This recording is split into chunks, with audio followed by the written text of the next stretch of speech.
سلام به همه دوستان.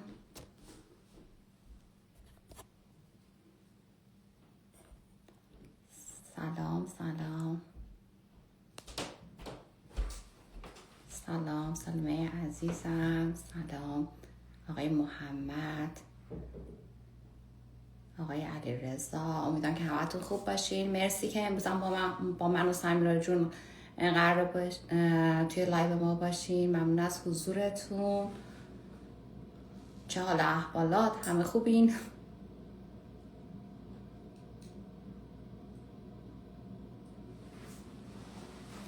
یه خورده باید صبر کنیم. سمیرا جان یه خورده 1-2 دقیقه تاخیر میاد. لایو امروزمونم که تبلیغش رو دیدین در مورد ذهن کنترل شده است. خیلی لایو جالبیه. پیشنهاد میکنم اگه فرصتش رو دارین حتما باشین توی مباحث با همون مشارکت کنیم و اگر هم نتونستین اشکال نداره، لایومون رو سیو میکنیم، انشالله بعدم ببینین.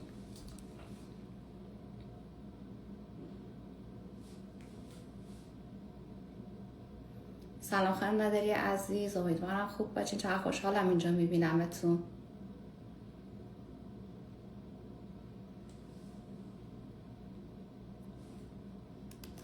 دوستان ایران، اوضاع احوال ایران چطوره؟ نتا خوبه؟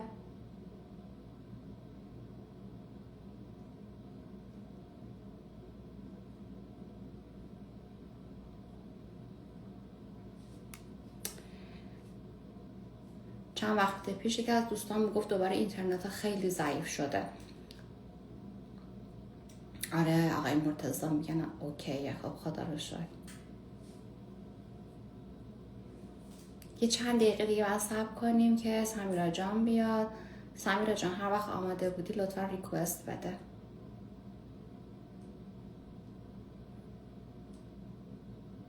ممنون خانم نداره جان، ما هم خیلی خوب هستیم. مرسی، دلتنگتونیم. اوکی سمیرا جانم ریکوستات بذارین. نه متاسفانه سمیرا نیستش، باز باید منتظر بمونیم. خب نداره اینترنت رو میگین شانسیه؟ آره متاسفانه.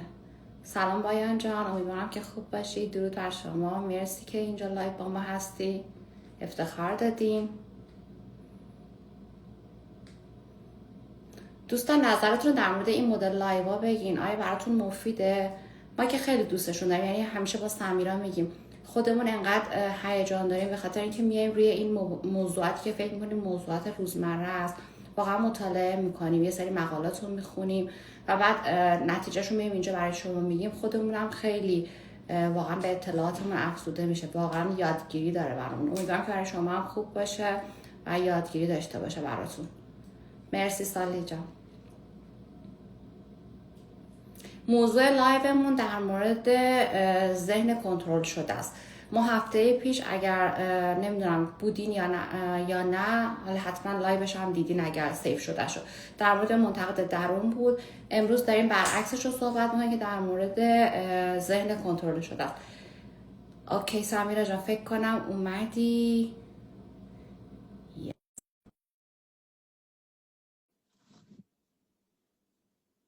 اوکی اکسپتت کردم. عالی سمیرا جون بس شد. سلام عزیزم خوبی؟ احوال شما؟ مرسی، چطوری؟ مرسی قربونت ببخشید برم. من یه مشکل تکنیکی پیش اومد. یه 2-3 دقیقه دیر شد. نه خواهش من داشتیم چطوری؟ با دوستا حال احوال میکردیم. بچه های ایران خلاصه کلی جاتون خالی بود تو همین چند دقیقه. خوشحالم که میبینم از همین ایران. برام همینطور. چه خبر شما جونم؟ قربونت برم، سلامتی شما چه خبر؟ عالی. خدا شکر. منتظرم که زودی بپریم توی سلام مرسی. سالمه جون. خب امروز راجع به چی میخوایم صحبت کنیم؟ الان داشتم از بچه ها میگفتم، یکی از دوستان پرسید که موضوع چیه. گفتیم که داریم برعکس جلسه دیروز میگم دیروز هفته پیش منتقد درون بود، امروز داریم زاویه برعکسش یعنی ذهن کنترل شده رو میخوایم صحبت کنیم که بدونیم چیکار بکنیم دیگه با این منتقد درونی که اذیتمون میکنه ما چجوری باید رفتار کنیم. داشتم به بچه‌ها میگفتم که یکی از حسنای این لایوا، داشتم نظرشون میپرسیدم، میگفتم که یکی از حسنای این لایوا اینه که برای خود من حداقل که خب ما میایم روی موضوع تحقیقات بیشتری میکنیم دیگه و واقعا برای من یادگیری خیلی خوبی داره. یعنی واقعا هر روزم بهتر از دیروزم میشه به خاطر اینکه اطلاعاتی که به دست میارم تو زندگی روزمره خودم واقعا اجرا میکنم. حالا برای ما که مفید بوده، امیدوارم که برای بچه‌ها مفید باشه. برای منم همینطور. حالا در ادامه صحبت، در تایید صحبتت میخوام بگم خصوصا وقتی که ما مطالب رو میایم با هم مرور میکنیم و خب دقیقاً. نظرات شخصیمون هم به اشتراک میذاریم، من از خود تو شغل خیلی یاد میگیرم و خب این مرسی یکی عزیزم. از اتفاقایی که خیلی عالیه و داره برای منم میفته. خدا خب رو شکر، خدا رو شکر. خب سمیرا جون، برای اینکه وقتمون هم کنترل کنیم دوست به نظرت بریم شروع کنیم؟ حتما. اوکی. من میخوام همین اول کار اینو به دوستان بگم که ذهن ما طوری طراحی شده که نمیتونه خالی از فکر باشه. یعنی ما اگر یک سری افکار منفی داریم که حالا در قالب منتقد درون داریم در موردش صحبت میکنیم، افکاری که ما رو نقد میکنه، ما رو تهدید میکنه، ما رو حمایت نمیکنه و اینا، نمیتونیم بگیم به اون فکر نکن. ما باید بیایم یک فکر جایگزین بذاریم جای اون و تمرکزمون روی اون فکر جدید بذاریم که خب مسلما هرچی مثبت تر باشه ما به سمت اتفاقات مثبت میریم دیگه. دقیقاً. و خب تمرکزمون باید بذاریم روی اون. و خب همونجوری که شاره جون گفت هفته پیش کامل در مورد منتقد درون گفتیم و حالا این هفته میخوایم ببینیم که چجوری ذهنمون رو کنترل کنیم که ازش استفاده کنیم و بهره ببریم به جای اینکه کندمون کنه، اتفاقا زندگیمون رو تقویت کنه، تصمیمات بهتری بتونیم بگیریم و خلاصه چند قدم به موفقیت نزدیکتر شیم. عالی. دقیقا همینه دیگه، به خاطر اینکه منتقد درونی یه جورایی انگار منفیه، مفهومش منفیه دیگه. مثلا ما فکر میکنیم که ذهن ما همیشه پر از افکار منفیه، درسته؟ ولی یه جالبه که حالا تو این بررسی که داشتیم میکردیم تو یه جا خوندیم که خب این خیلی نرماله که ذهن منفی باشه. به خاطر چی؟ به خاطر اینکه از روزی که حالا انسان‌های اولیه دیگه ذهن ما بیشتر، یعنی ذهن انسان‌ها تو زمینه کار میکرده که ازش محافظت کنه. دقیقاً یه فکر کنم مثلا توی جنگل زندگی میکردن، دنبال غذا بودن، خطر بوده، گرگا بهش واقعا همچین حالتی بوده و ذهن انسان بر مبنای اینکه بیاد خودش رو سروایو کنه، سیو کنه، فقط کار میکرده، نه اینکه دنبال این باشه که چجوری خوشحال باشه. به خاطر همین خب بیشتر ذهنیت ما به سمت افکار منفی میره. یعنی به صورت چی میگم، حتی مثلا به عنوان اینکه پایه اولیش اینه که دنبال افکار منفی میره. این دقیقا. بعد واقعیت اینه که الان دیگه اینجوری نیست. الان که میدونیم حالا هرچی بیشتر پیشرفت کردیم، علم روانشناسی اومده بهمون گفته زندگی ها خب یه حالت اجتماعی متفاوتی گرفته، مثلا الان که دیگه همه چی اصلا دیگه یه جور دیگه کامپیوتری شده، میدونیم که نه، راهی هم وجود داره برای هپینس، یعنی برای اینکه بتونی ذهنتو به اون سمت ببری و واقعا اسیر اون افکار منفی نباشی. دقیقا. یه چیزی رو هم بگم در ادامه صحبت شهدا جان که به هر صورت ما در بچگی یک سری تجربه داریم که توی اون سن چون توان تحلیل نداشتیم به این ذهن منتقدمون و اون قسمت منفی نگرش خوراک دادیم ناخودآگاه و دقیقا. حالا اونا رو هم باید جمع و جور کنیم. علاوه بر این که اصلا یه سری چیزها در واقع به صورت منفی در اجتماع هست، هر روز هست، اون چیزایی که در بچگی اتفاق افتاده که بیشترم میدونم تو همین تجربه رو داری توی جلسات کوچینگ مراجعه به ما میگن، اینه که یه چیزی از بچگی بوده، یعنی یک فکری، یک در واقع نگرشی، یک باوری از بچگی بوده و خب اون موقع وقت تحلیلش نبوده. حالا بخوام بگم که اصلا ذهن کنترل شده یعنی چی؟ یعنی اصلا ما میخوایم چیکار کنیم؟ ذهن کنترل شده ذهنی که هر فکری که بهش میاد رو آنن باور نمیکنه. یعنی بررسی میکنه، مثلا بررسی میکنه که حالا تو داری به من میگی که تو آدم شکست خورده هستی، آیا من آدم شکست خورده هستم؟ یعنی از حالا به بعدم هر کاری بکنم قرار شکست بخورم؟ این که نه، من یه تجربه کردم که چون اون جواب دلخواهمو نداد دارم من و ذهنم داریم اینو شکست تلقی میکنیم و حالا من میخوام بگم که اولا که من خودت رو از اون ذهن در واقع معتقد جدا کن، ما اون نیستیم. اون چیزیه که فطرتا هست که باعث بشه اصلا ما فکر کنیم، باعث بشه ما حتی در جایی تردید کنیم و اگر جواب تردیدمون رو بگیریم، یعنی که جوابی براش پیدا کنیم، خب قاعدتا عقلمون رشد میکنه. پس بیایم این صدا رو از در واقع وجود خودمون جدا کنیم، ببینیم که آیا من شکست خورده هستم یا اینکه این بار این ترای یا تلاش من جواب نداده. و خب ذهن کنترل شده اینطوری کار میکنه، هر چیزی که آنن به ذهنش میاد رو باور نمیکنه و بر اساس اون ادامه داستان رو نمیچینه. دقیقا دیگه توی روانشناسی بهش میگن تکنیک دیسنترینگ دیگه. یعنی اینکه تو بیای خودتو از ذهن جدا کنی، انگار یه سوم شخصی هستی که داری ذهنتو نگاه میکنی. ببین تو اگه حتی زندگی روزمره، برای من خودم تجربه خودم رو از کارم بگم، واقعا یه همچین چیزی وجود داشت برای من. مثلا زمانی که من از مالزی ما موف کردیم کانادا، من بهت گفتم تغییر رشته دادم و کاملا از رشته مهندسی ببخشید اینجا دوباره میگن دوباره یه صدای اضافه هست، چک شود. بک نویز. درستش میگم، فکر کنم من شاید زیادی نزدیک میشینم الان که دیگه نیست، میبینی؟ الان من خودم متوجه نمیشم بچه ها دارن میگن که نه دوباره صدای آره من داشتم قبلش صحبت میکردم متوجه شدم شاید خیلی نزدیک بودم، الان دیگه نمیشنم صدا رو. آره. ببین داشتم اینو میگفتم مثلا ما زمانی که مهاجرت کردم به کانادا، تغییر رشته دادم و اومدم از مهندس، نه که تغییر رشته دادم، اصلا تغییر کار دادم. بعد از 1 سالی که تو بازار مهندسی کار کردم، اومدم وارد فیلد بیوتی شدم. حالا یه دوره‌هایی و اینا، خلاص 1 سالی طول کشید و من کاملا تغییر رشته دادم.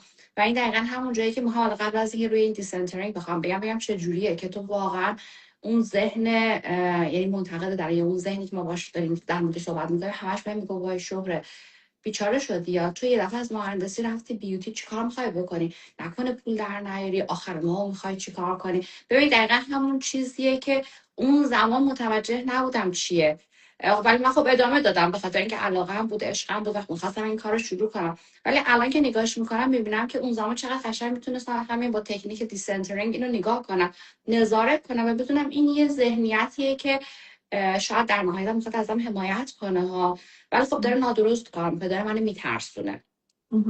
دقیقا. منم بخوام یه مثال بزنم اینه که من اوایلی که اون بیزنس جولری شروع کرده بودم، 1-2 تا تلاشی کردم که جواب نداد و خب خیلی شروع کردم خودم سرزنش کردن. بعد از مدتی ببین شده به نتیجه رسیدم که باید از این جواب بگیری، یعنی اصلا اینطوری نیستش که خدافظ. اومدم تحلیل کردم دیدم که من چون ددلاین ندارم برای هیچ کدوم از استعفای کاریم، ددلاین ندارم، دارم به خطا میرم.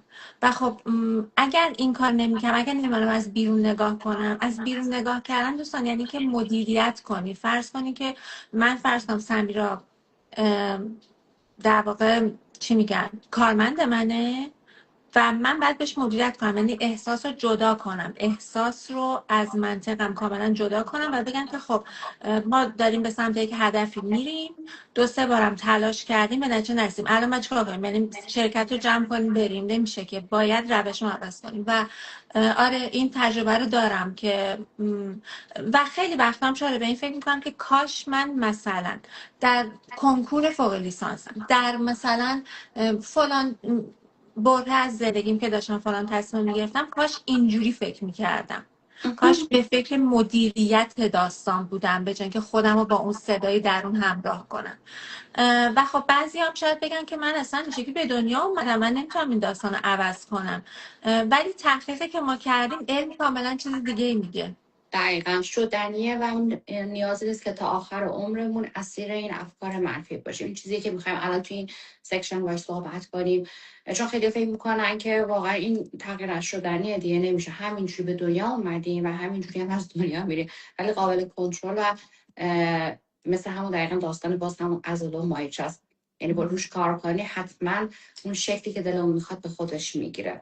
حالا اگه بخوام اینجا در مورد این صحبت کنم، بعد به همون قسمت نوروساینس در مورد نوروپلاستیسیتی مغز اینجا اشاره کنم که مغز واقعا اون قابلیت انعطاف پذیری رو داره دیگه. میگم مثل ماسل بدنه. یعنی به مرور با تمرین واقعا قابل کنترل و عوض شدنیه. مهم. درسته؟ دقیقا همینه. هممون میدونیم، من فکر کنم تو لایو قبلی هم صحبت کردیم که برای انجام هر کاری به طور موفق، یعنی اون اکشن موفقیت آمیز باشه، حتی در حد نواختن یک قطعه کوچیک موسیقی، که من موسیقی دان نیستم، یعنی مثلا من اهل موسیقی نیستم، اگه بخوام بیام بشینم مثلا با پیانو، گیتار، هرچی یک قطعه کوچیکم بزنم، باید اون مسیر عصبی شکل بگیره. به خاطر همین تلاش اول با تلاش آخر خیلی متفاوته. و اگر به ما میگن که تلاش کن ادامه بده، برای اینکه اون مسیر رو اول بسازی، بعد بتونی ازش بهره ببری. و دقیقا هم نشاره جان، اون مسیر عصبی برای هر کاری باید توی ذهن ما شکل بگیره. ولی بیشتر سوال اینجاست، اگه واقعا مغز قابل تغییره، چطور میتونیم این کار رو انجام بدیم؟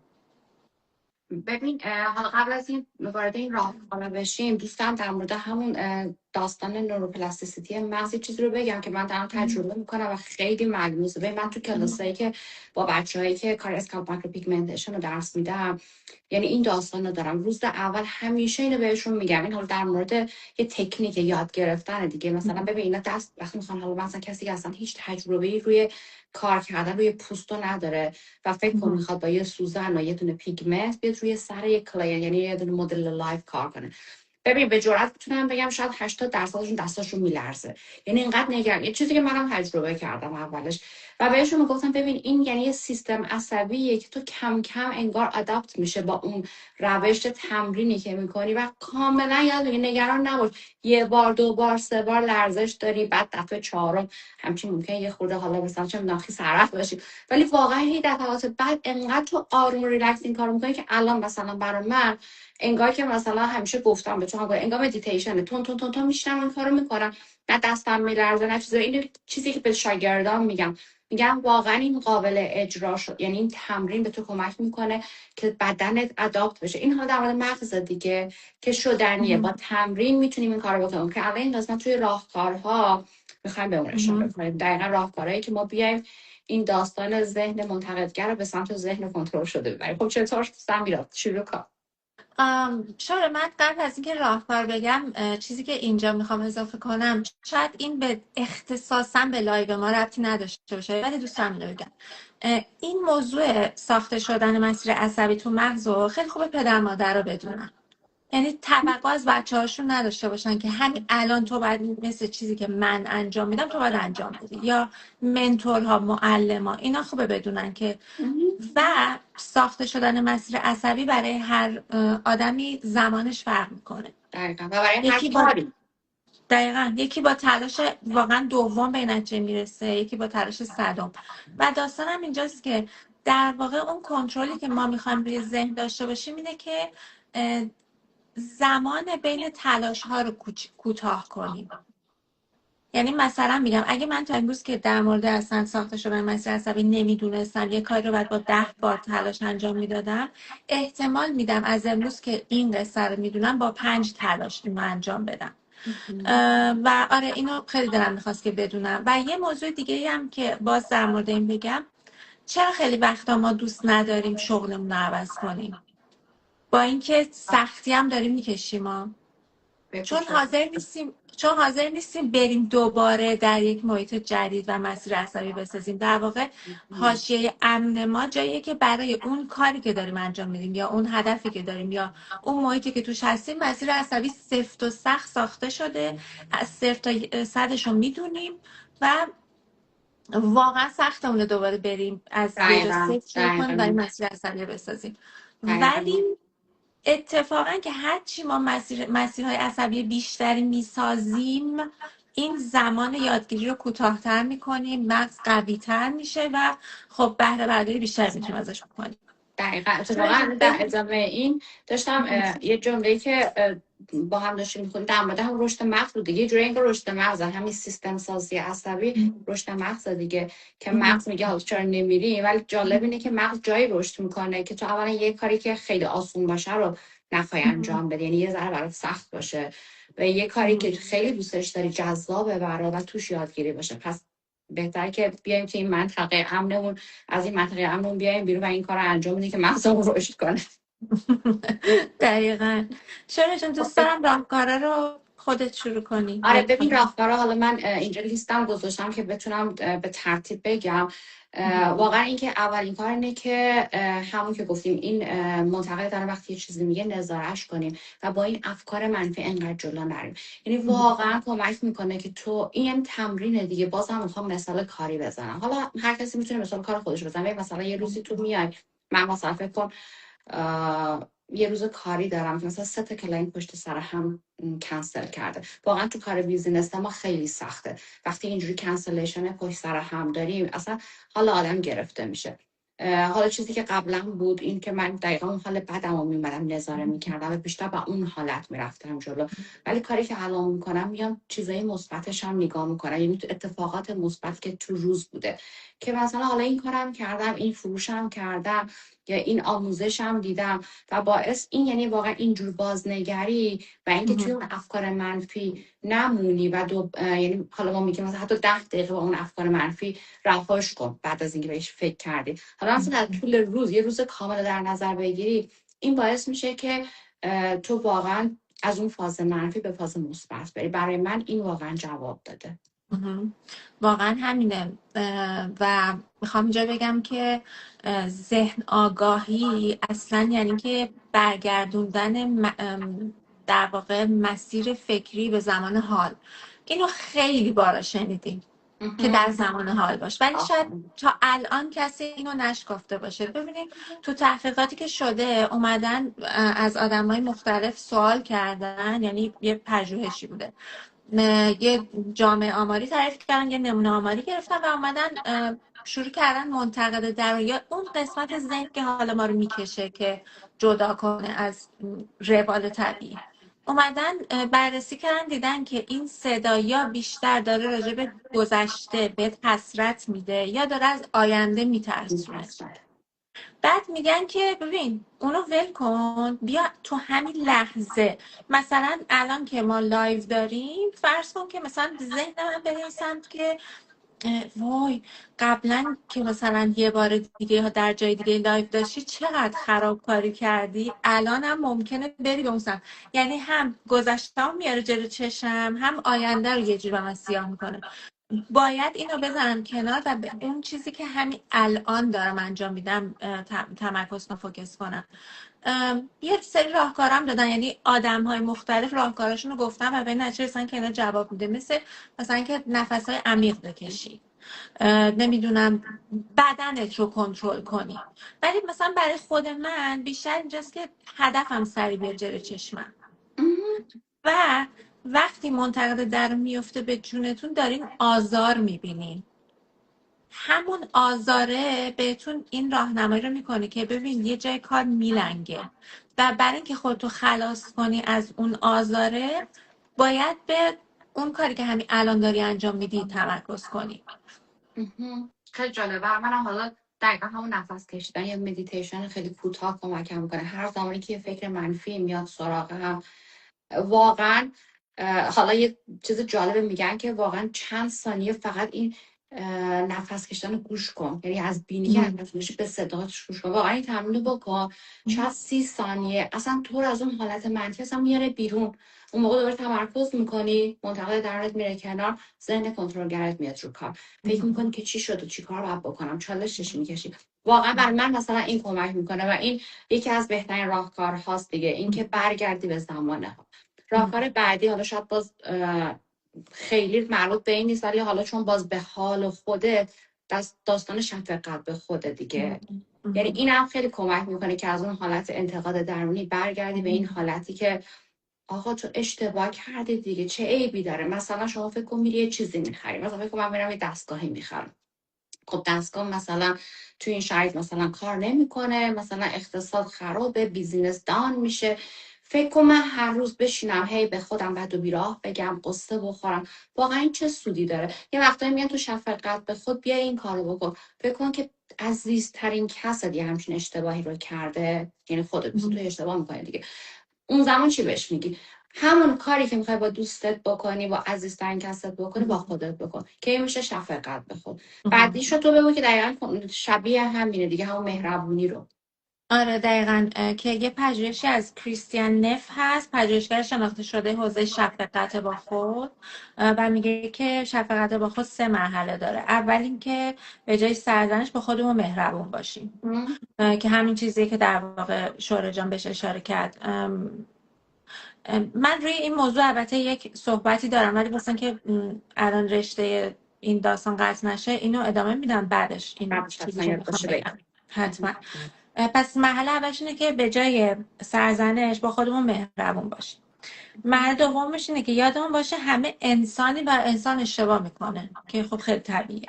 و مرحله سوم که احساساتمون رو بدون قضاوت در نظر بگیریم. یعنی مثلا میگم اگه من احساس شرم دارم به خودم نگم خاک بر سرت. واقعا آره، به عنوان یک انسان نگاه کنم. شاید من فکر میکنم، یعنی بر اساس چیزایی که خوندیم، بر اساس تجربه اینو میگم، کسایی که میتونن در واقع ذهنشون رو کنترل کنن به این نتیجه رسیدن که، یعنی برعکس بقیه آدم فکر میکنن راجع به دنیا و زندگی. عموم مردم فکر میکنن که ما به این جهان اومدیم، یعنی اصلا جهانبینی و ایدئولوژیشونه، ما به این دنیا اومدیم و باید یک سری چیزها رو یاد بگیریم که در آخر این زندگی داشته های خیلی خوب و موفقیت داشته باشیم. این عده که به این نتیجه رسن که ببین ذهنتو باید کنترل کنی و میتونن واقعا این کار انجام بدن، به این نتیجه رسن که حضور من روی کره زمین صرفا برای اینه که من یاد بگیرم این عضلات رو تقویت کنم.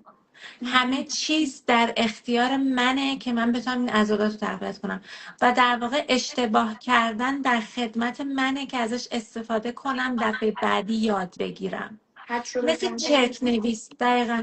ما مثلا وقتی میخواستیم کوچیک بودیم انتگرال حل کنیم، دفعه اول که هیچ کدوممون نتونستیم، یک عالمه چرک نویس داشتیم. حالا به جای اینکه من بشم قصه بخورم آی چرک نویسام خراب شد حروم شد، بعد به این فکر کنم که این چرک نویس در اختیار من بود که من الگوریتم رو یاد بگیرم، لگاریتم رو یاد بگیرم. و این روش در واقع تفکر ما رو حتی به موفقیت های مادی هم میرسونه. همه چیز در اختیار ماست که ما یاد بگیریم و در نتیجه حسرتی دیگه وجود نداره. بلد نبودم یاد گرفتم، از این موقعیتی که سوخت استفاده کردم که یاد بگیرم. دقیقا دیگه و این خب میشه همون که نظاره میکنیم دیگه. دقیقا ما میگیم که نه، دقیقا داستان منتقد درونی که نه با منتقد درون برین جلو، یه ناظر بشین که این انتقاد درونی رو نگاه کنی و در نهایت ازش یعنی از اون اشتباهاتی که دارین تجربه کنی و انجام ندین، تجربهش رو بگیرین دیگه. دقیقا مثلا اون چک نویسی که میگی، از این چک نویس استفاده کردی، در نهایت اون اصلاح شدهش رو انجام دادی. اگه اون نبود که تو اون قشنگی رو نمیتونی بنویسی. درسته. کاملا. بچه که از بچه ها پرسیده موضوع چیه، موضوع منتقد درون نیستش. موضوع امروز ما ذهن کنترلگره که متضاد منتقد درون. داریم سعی میکنیم که خب ما هممون یه انتقاد درونی 100% داریم، چجوری ما بیایم باهاش مقابله کنیم یا در کنارش زندگی کنیم. حالا نمیتونیم بگیم مبارزه، دقیقا داستان اینه که ببینیمش و با در کنارش زندگی کنیم. و الان داریم چند تا راهکارم میگیم که میرسیم به راهکار بعدی که یعنی همون راهکار مهربان بودن با خود. یه چیز جالب بذار بگم، یکی از کارهای مهربان بودن با خود من دارم تمرین میکنم و خنده داره، ولی خب توی یکی از این پادکست های مل رابین دیدم، خیلی دوستش دارم. میگفتش که صبح به صبح که بلند میشی وقتی میخوای صورتتو بشوری، شاید دیده باشی تو یا بچه هم دیده باشن، یه دونه give me five تو آینه به خودت میدی و به خودت میگی دمت گرم، مثلا امیدوارم که روز خوبی داشته باشی، شور حالت خوب باشه امروز. واقعا من این کارو میکنم، حالا خنده داره، یه وقتی خودم خندم میگیره، سعی میکنم، چون واقعا این کارو باعث میشه اون حس خوب و آرامش به خودت برگرده. واقعا کاملا. اتفاقی که میفته، ببین اینا همش علمیه، همون ساختن مسیر عصبیه. ما اگه سعی کنیم به جای این همه غر زدن و انتقاد، آرامش و خوشحالی و خوب گفتن رو تمرین کنیم، واقعا ملکه ذهنمون میشه. اینو واقعا علمیه. آره شور، من یه سوالی ازت دارم. ببین بزرگترین عشقی که در زندگی تجربه کردی عشق به چیه؟ عشق به چی؟ و من شخصی داری میگی؟ من عشق به بچه همه.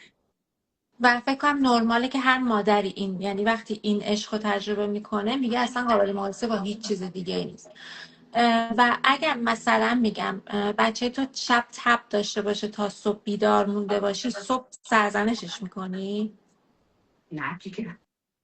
چون هم واقعا عاشقشی، همین که اصلا این امر رو یه چیز خیلی نرمال تلقی میکنی. درسته؟ دقیقا همینه. دقیقا همون که میگه. خیلی مثال قشنگی زدی.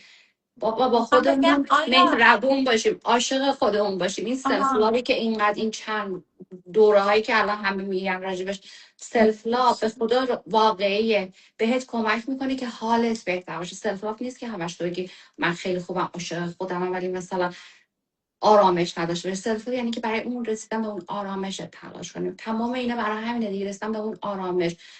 به خودت سخت نگیری. چون اگه اشتباه کردی خودتو سرزنش نکنی. به قول یکی از بچه‌ها اینجا نوشته، لورا میگه خاک تو سرت. هی نگی خاک تو سرت بابا، با خودت مهربون باش. این کارا رو تمرین کنیم دیگه. تمرین کنیم که بریم جلو آینه به خودمون بگیم. تمرین آینه رو شنیدی؟ من نگاه می‌کنی آره با خودت. آره آره حالا میخوام یه چیزی همونه. هم راجع به بگو. این بگم. ببین من خب بچه ندارم، 2 تا گربه دارم، ولی فکر میکنم که نمیتونم بگم اینا رو به اندازه یه بچه اگه میداشتم این شکلی دوستشون میداشتم، ولی خب خیلی دوستشون دارم. بعضی شبا یکی از گربه من تا صبح نمیخوابه، جیغ میزنه و اذیت بچه منم نمیتونه بخوابم. ولی صبح به محض اینکه دیگه حالا مثلا بعد 1-2 ساعت خوابیدن دیگه اجازه داده صبح بخوابیم، بلند میشم دنیای قربون صدقه رو از این میرم. الهی من قربونت بشم، قربون چشات خوشگلت بشم فلان. و یه بار همونجوری که تو میگی شاید خنده‌دار باشه، ولی جلوی آینه شروع کردم اینجوری قربون صدقه خودم رفتم. گفتم الهی من فدات بشم، الهی قربون چشای خوشگلت برم، مرسی که منو تا اینجا کشوندی. من ازت ممنونم که تا اینجا تمام سختی هایی که من بهت دادم تحمل کردی، تمام چیزای خوبی که میخواستم و با من همراه بودی و اجازه دادی من به دست بیارم. و میخوام بگم آیا ما واقعا میتونیم به اندازه اینکه عاشق بچه‌هامون هستیم عاشق خودمونم باشیم؟ واقعا چرا این باید چیزی باید بهش بتونیم فکر دیگه. کنیم؟ بعد بتونیم دیگه اگه بخوایم به اون داستانی برسیم که بتونیم ذهنمون رو کنترل کنیم. به خاطر اینکه زندگی ما که همش عشق و عاشقی نیستش، داستان بچه هم نیستش، همش گرفتاری های بدبختی این دور و زمون است. من کار دارم، بیزینس دارم، چه میدونم تو بیزینس هم میمونم. واقعا شبایی میشه که از شدت استرس نمیتونم بخوام. اگه هی بیام خودم رو سرزنش کنم و یاد نگیرم که با خودم مهربون باشم که این مسیریه که دارم پیش میرم باید تحمل کنم. ولی خب اب نداره، شغل دمت کم، آفرین که داری این کارو میکنی. حالا خنده دار شده باشه ولی واقعیه. اینجوری میتونم ادامه بدم. نه فکر یعنی شاید لحظه اول که میشنوی خنده دار باشه، ولی ببین بیا یه جور دیگه هم به مسئله نگاه کنیم. اگر در واقع روان ما به همچین سوختی نیاز داره که به طور واقعی نیاز داره، که اصلا یکی قربون صدقت بره، خب مثال میزنم، یکی اینطوری دوستت داشته باشه، اگه خودت نداشته باشی کی اینجوری دوستت داره؟ واقعا دارم میگم اگه ببین تو خودت رو اینجوری دوست نداشته باشی کی تو رو بعد اینجوری دوست داشته باشه؟ کی با واقعا هوای تو رو داشته باشه؟ واقعا ببین اصلا اگه اول از همه شما خودتون رو دوست نداشته باشید و برای خودتون آرزوی موفقیت نکنی، کس دیگه هم به جرئت میگم اونقدر براتون خوبی و موفقیت نمیخواد. پس اول در نظر داشته باشیم که باید خودمون رو دوست داشته باشیم. میگم اون معنای دوست داشتن متفاوته با اون چیزی که شاید ازیا فکر کنم. و بعد از اون، بعد از که ذهنمون رو کنترل کردیم، ادامه زندگی رو بریم جلو.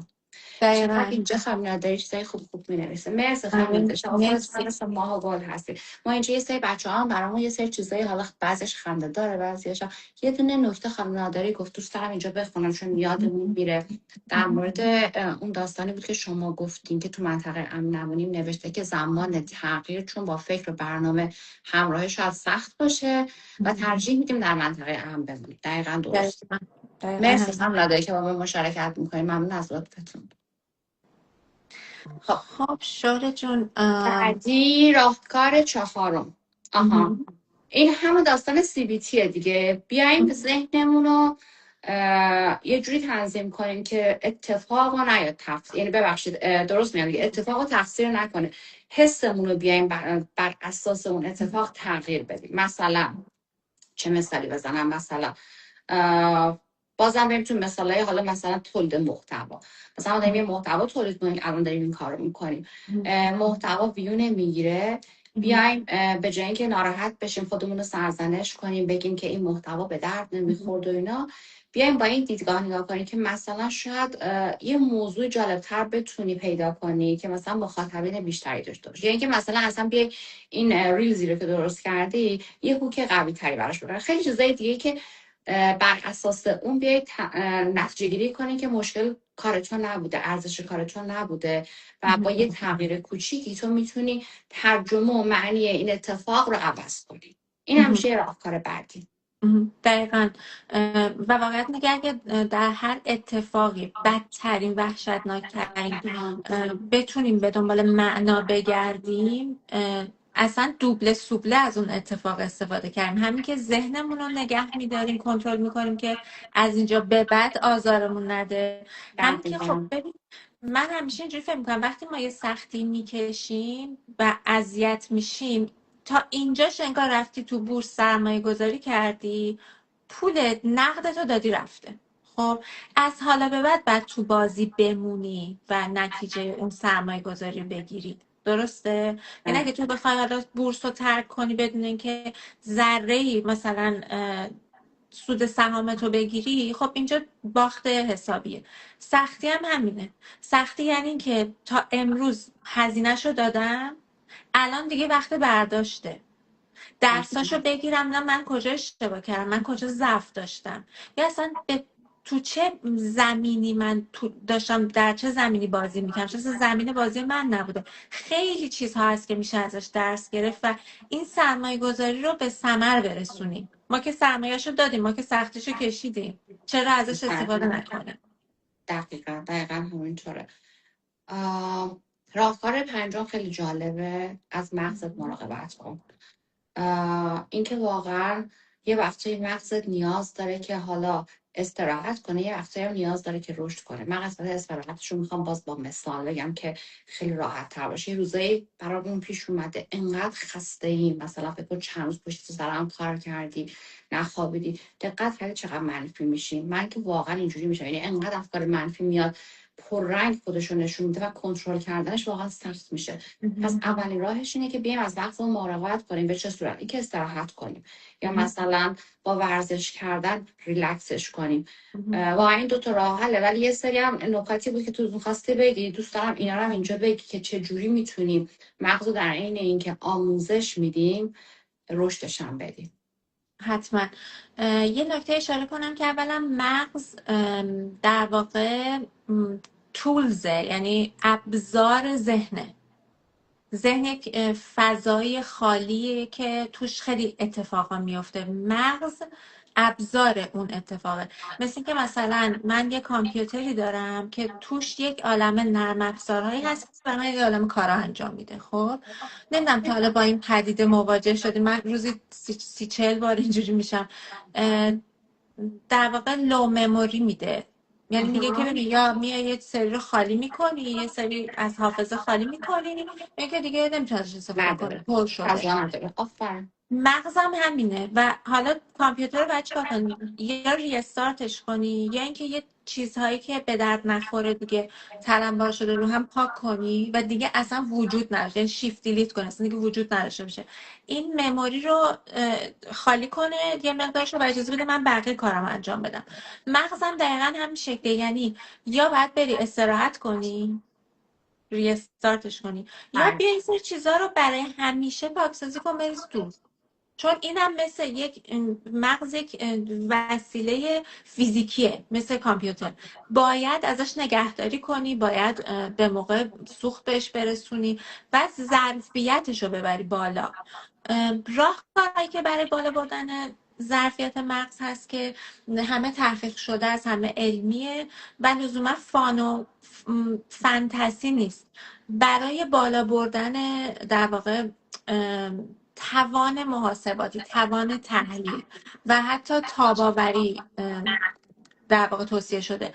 مثلا پازل، لگوی بزرگسالان. من که با لگو بچه هام خیلی حال میکنم، یا مثلا با پازل که اصلا دیوانشم. یا مثلا یک سری کیت های نقاشی هست که اصلا هدف نقاشی کردن نیست، هدف فقط اینه که تو با رنگ و فرم و شکل و اینا بازی کنی و یک قسمت هایی از مغزت رو شروع کنی فعال کردن.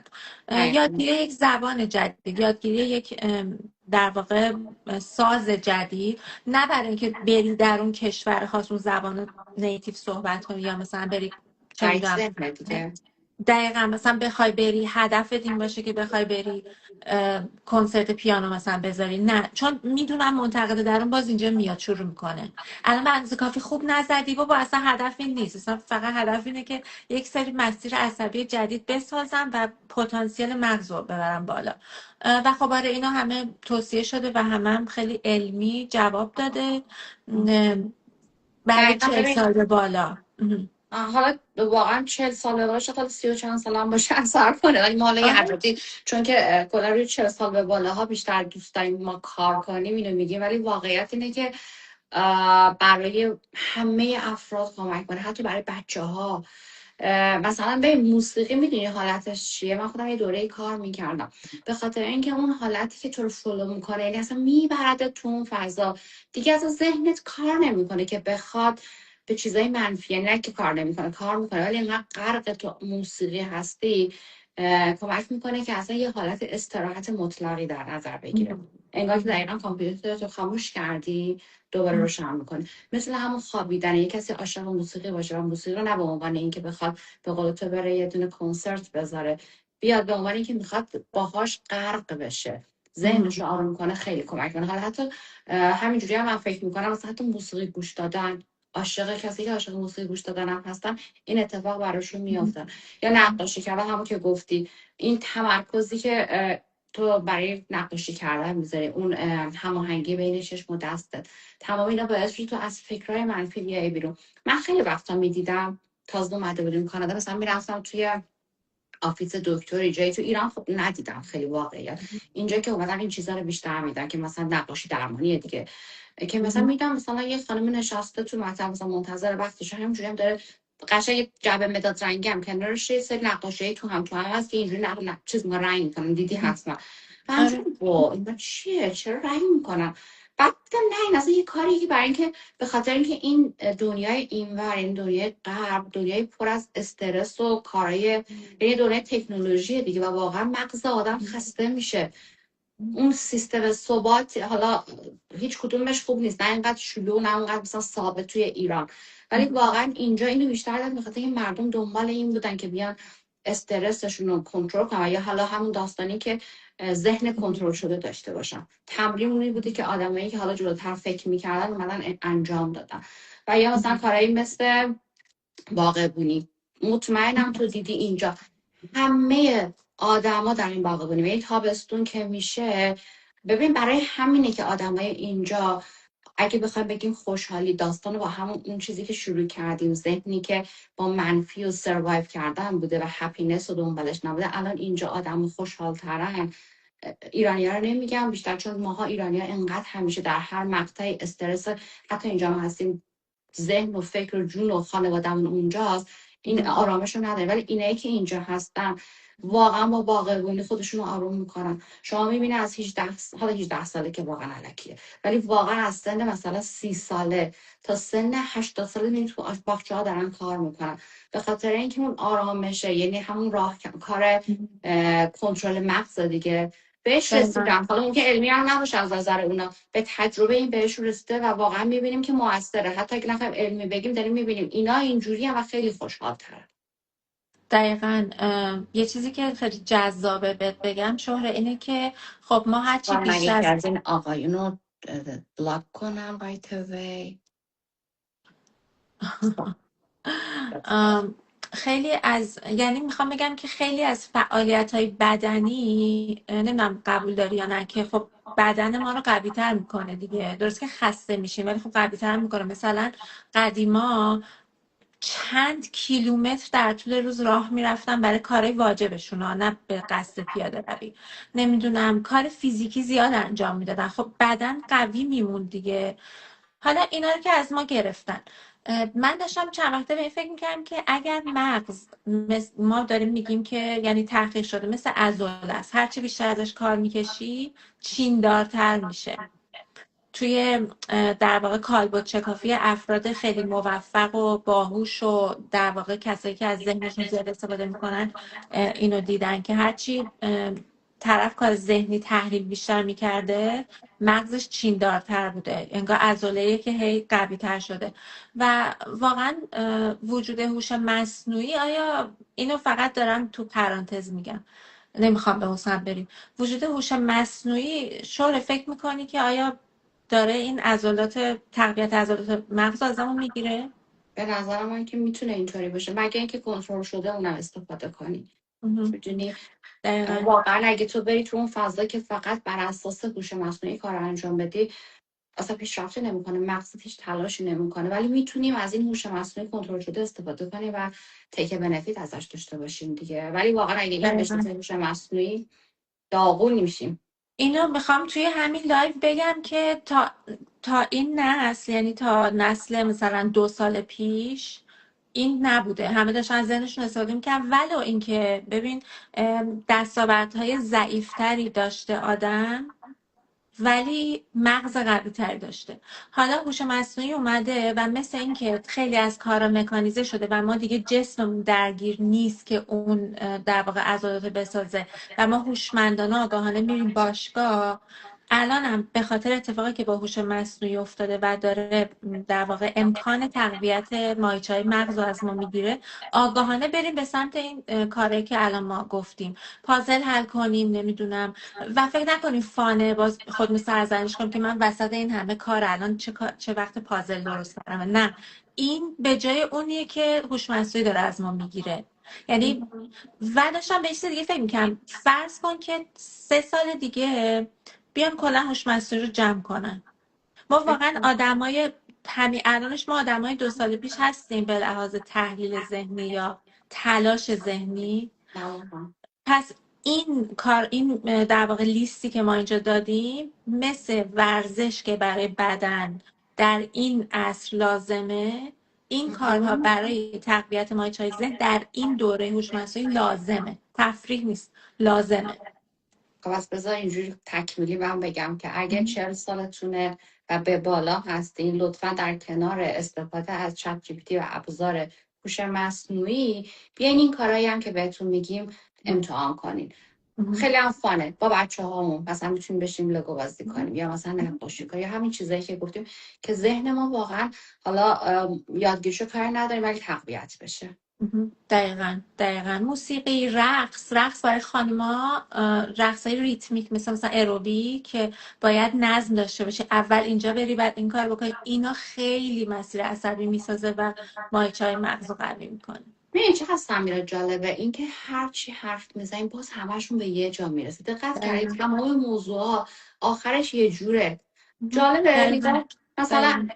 همیشه از قدیم میگفتن رقص خوبه، بهش میدونم ورزش خوبه، پیانو خوبه. تو هر مبحثی که شما از نظر روانشناسی می صحبت می‌کنی، آخرش که به راهکار و این چیزا میرسی، اینا هم میاد بالا. مدیتیشن مثلا، واقعا هر چی میگن مدیتیشن و واقعا خب دلیل علمی داره. دقیقا. مدیتیشن همین چیزی که ما امروز گفتیم آره داستانش اینه، دیگه. خالی کن از اون، یعنی ذهنتو از افکار نسبت به گذشته و تهدید آینده خالی کن دیگه، جز اینه. دقیقا. چی نوشته سالومه؟ متاسفانه اگه به درستی استفاده نشه به بیماری دانش آموزان میتواند تاثیرات نامطلوب. آره تازه ما شانس آوردیم دوره دبیرستان و دانشگاه رو بدون چت جی پی تی سر کردیم. راست میگه، واقعا اگه الان تو بچه‌هایی که تو مدرسه هستن، حالا تو سنای پایین مثلا، به نظرم تو دانشگاه باز قابل کنترل. خیلی واقعا مشکلات آتی خواهیم داشت با این نسل آره. جدید. این واقعیه. یه بار میتونیم در موردش صحبت کنیم، یعنی یه خیلی مفصل در موردش تحقیق کنیم، چون همین آلردی خیلی تحقیق شده در موردش، با اینکه خیلی جدیده، نهایتا 2 ساله که همه گیر شده، ولی تاثیرات مخربش داره هر روز نمایان میشه. دقیقا. خب سمیرا جان بذار ببینیم اگه بخوایم جمع‌بندی کنیم، به نظر تو ذهن کنترل شده یعنی حذف افکار منفی؟ نه، ما نمیتونیم هیچ فکری رو حذف کنیم. ما باید افکار رو با افکار دیگه ای جایگزین کنیم. درسته که ذهن یک سیستمه، ولی در واقع ابزارش مغزه و تا مغز قوی نباشه، که قدرت مغز به همون ماهیچه هاشه، مقدار و توان ماهیچه هاشه، استراحت کافی، سلامتی جسم، حتی تا اینو نداشته باشیم نمیتونیم ذهن رو هم کنترل کنیم.